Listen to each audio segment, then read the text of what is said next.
That Burnley game, another really good performance, and another one where you must have come out of it and thought, another 2 points dropped. And that's 4 points in the last two games from those situations when the team have played so well. Yeah. How do you raise yourself from that? How do you look back at that? What do you say to the players after that? Do you know what, Rob? It's been pretty easy. It really has. They have given me absolutely everything that's in their bodies, the guys. They've played well.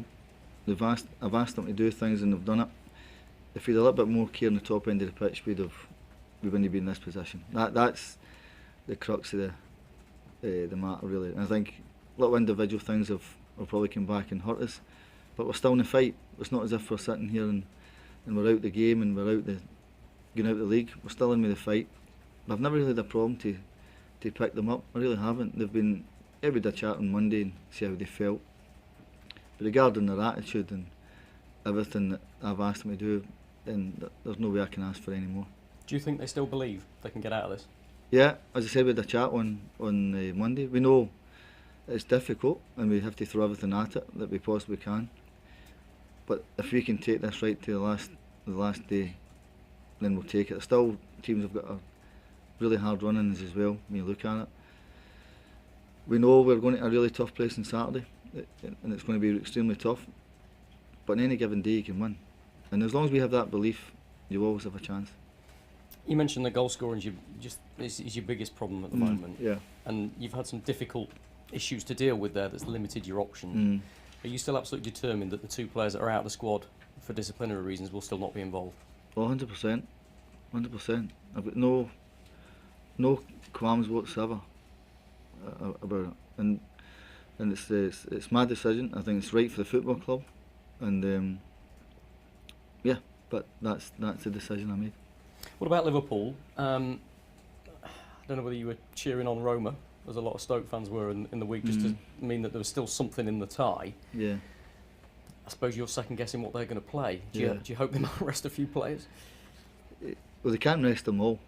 You know they can't. It's an impossibility. I think whether they rest one or two, I don't know. That'll be up to Jurgen who he wants to rest. I know from one team we have to go there and try and win the game. We have to be aggressive. We have to play a really high tempo game ourselves to stay in the game against them.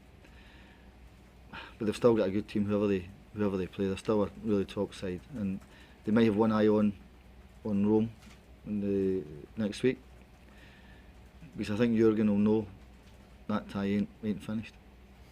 But if you had to play Liverpool at Anfield, needing a result, is this probably the best time to be playing them? I'm not so sure. I'm really not. I'm not so sure. I think it's an iconic ground to go and play your football. It's a great game, great atmosphere at it. One of the best going around, and it's something a player should thrive on, going there and enjoy going there. But you have to be on the front foot when you go there. You said 3 more wins. With the results going as they have elsewhere, do you still think you need to win 3 out of 3? You've definitely have to win 2 out of 3, definitely, and even then, you have to wait and see what happens. A lot will depend on other results as well, Rob. But I never really look for anybody to do me favours, because I think if you do that, you take one eye off the ball. All we can do is try our best to win, and that's what we'll try and do. You had a vote of confidence from the chairman this week. Yeah. We spoke to him, and he was very complimentary about the job you've done and the improvement in team performances. We've already asked you about it directly, but do you think that's an important message to the squad as a whole when you're trying to be unified and united, that you're here for the long term and they're a part of that? Some players will probably be happy, some players will probably no happy, but I think that's football. I think whatever decision the club was going to make, it's important for Stoke City. That's the big overall picture for me. Is the football club has got good people at the top running it, and I'm glad I'm going to be given a chance to rebuild it, whatever league we're in. I think that's important. We haven't given up hope any way to say we're not going to be in this league. So from that point of view, it's nice to hear. As I said, gone well with everybody here. We also know the job in hand, that we have to have a big job here to rebuild this. Team news, how's everybody doing? Everybody's not too bad. Glenn's still struggling a little bit with his groin. Chopo's still out Costa is still out, so there's one or two still out. No sign for Chupo Moting then. He's not on the verge of things. No, not at this minute. Good luck, mate. Thank you. Thank you. Paul, it's high pressure football for you and for the players now. Can you possibly enjoy it? Enjoy it after you've won. I think that's the big thing. I think the pressure, you've got to thrive on pressure. I think you don't not enjoy it, because it's a great game, and I've probably been involved in big games myself where the pressure's always on you to perform, and I love the pressure. I think as a footballer you have to handle it and you enjoy it. I think if you don't enjoy that, then maybe you're in the wrong game. I think you've got to stand up to it. And pressure, I think every footballer has to, and every manager has to live by it. That's the job we're in. But I think that my own team, we can handle pressure. I don't think there's any problem. Nerves come into it? No, I wouldn't say nerves. Maybe a nervous energy where you're desperate for the game to be played. But once you're out there, you're fine. That goes away. Everybody knows what's at stake. But I think, as I said before, I think you embrace these sort of things. I don't think you get frightened by it or you're scared by it. You do your best to stand up to it. You talk about embracing games, but I mean, you should have no fear going to Anfield. You've played there 5 times as manager. You've won 3, drawn 2, never lost there. Yeah. What's your secret?